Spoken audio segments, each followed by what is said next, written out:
In the creation account given in chapter 1 of Genesis, at regular stages, God declares that the products of his creation were good.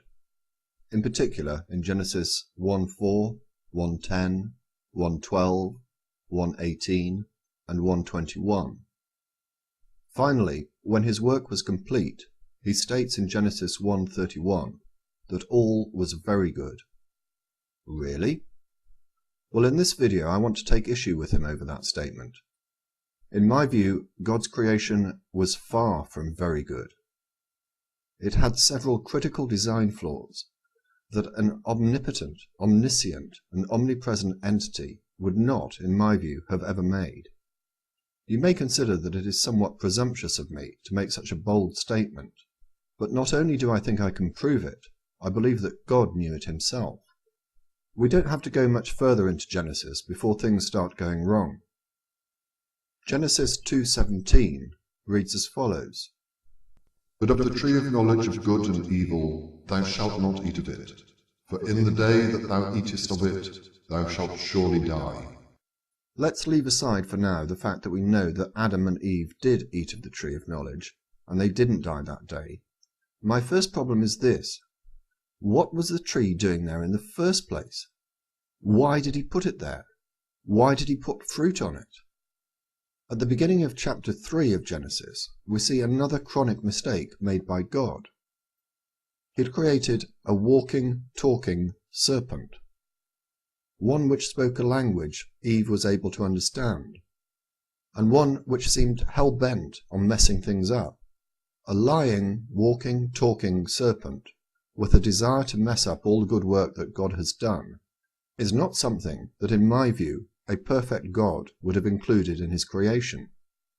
Neither did it help that he had imbued in Eve the trait of curiosity and susceptibility to temptation.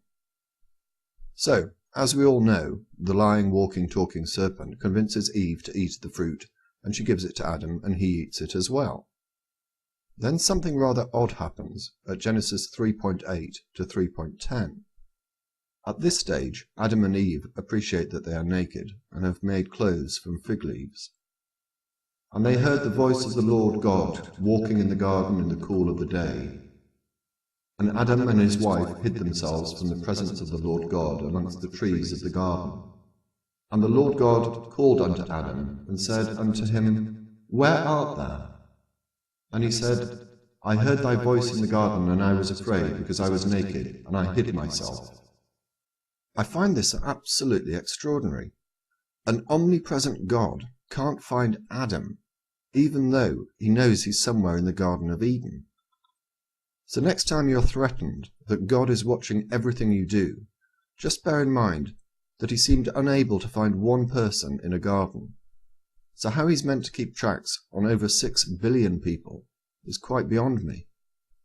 We must also consider that it appears that God thinks that the perfect state for a human to be in is nudity. Does this mean that heaven, being perfect, will have all its occupants naked?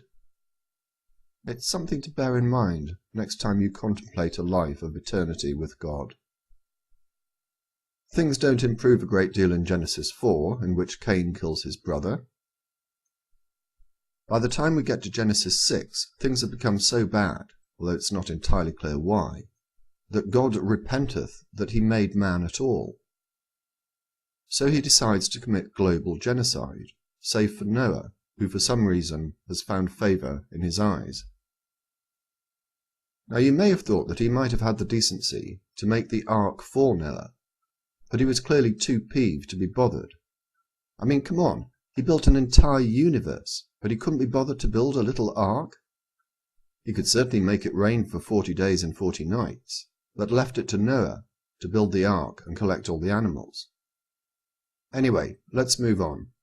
After a year or so, when everything had been killed off, Noah was free to leave the ark, and as stated in Genesis 9:13, God appears to have regretted his actions in committing genocide, and as a covenant with Noah never to do it again, gave us a rainbow in recompense. A small token, you might think, for someone who'd committed global genocide. and whether Noah was in fact the best choice God could have made to save is questionable, as one of the first things that Noah did was to plant a vineyard and get drunk. See Genesis 9:21. On to Genesis 19. Again, God's master plan has gone terribly wrong. This time in Sodom and Gomorrah, which God blasts away with fire and brimstone. He has the decency to save Lot, although even God can't stop himself turning Lot's wife into a pillar of salt for the crime of looking back at the cities as they were being destroyed. However, he didn't deem it fit to intervene when Lot's daughters got Lot drunk and committed incest with him. In Genesis 22, we get the appalling story of Abraham being prepared to kill his son Isaac at God's request. So, before we are even out of the first book of the Bible, God's very good creation has messed up several times, as has God's attempt at rectifying the situation, a situation which I maintain he was the architect of. He has committed global genocide, he has destroyed Sodom and Gomorrah, and he's killed a few others along the way too. Time prohibits me from going into all the deaths committed by God, or at God's command, but you can find it at this website, Dwindling in Unbelief. Over 2.3 million, not including the flood or Sodom and Gomorrah, were killed either by God or at his command.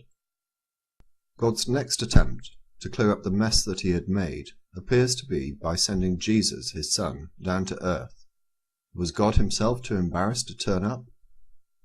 In any event, Jesus did little to improve the position, and before I get inundated with comments that God has changed between the Old Testament and the New Testament, I challenge you to find one convincing passage or passages that refer to God changing his mind or his heart, and also you'd have to explain away Matthew 5:17, and explain it away such that it overcomes the comments in this book, in which the primacy of the Gospel of Matthew is persuasively argued.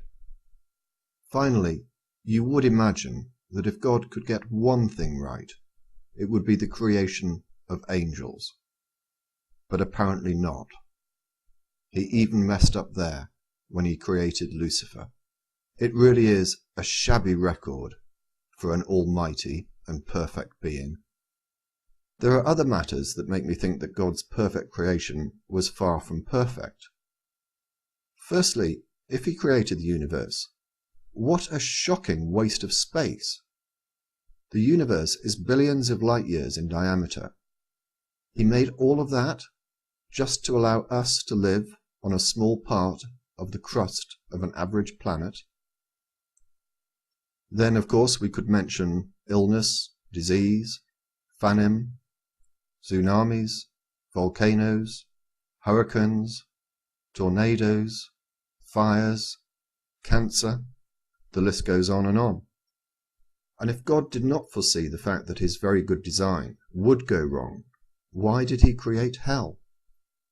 And yet, despite all of this, despite all of God's utter incompetence, his vindictiveness, his bloodthirsty nature, his unforgivingness, his anger, his capriciousness, every day, throughout the world, millions will clasp their hands together, kneel and pray to an entity that they consider is perfect, loving, and caring.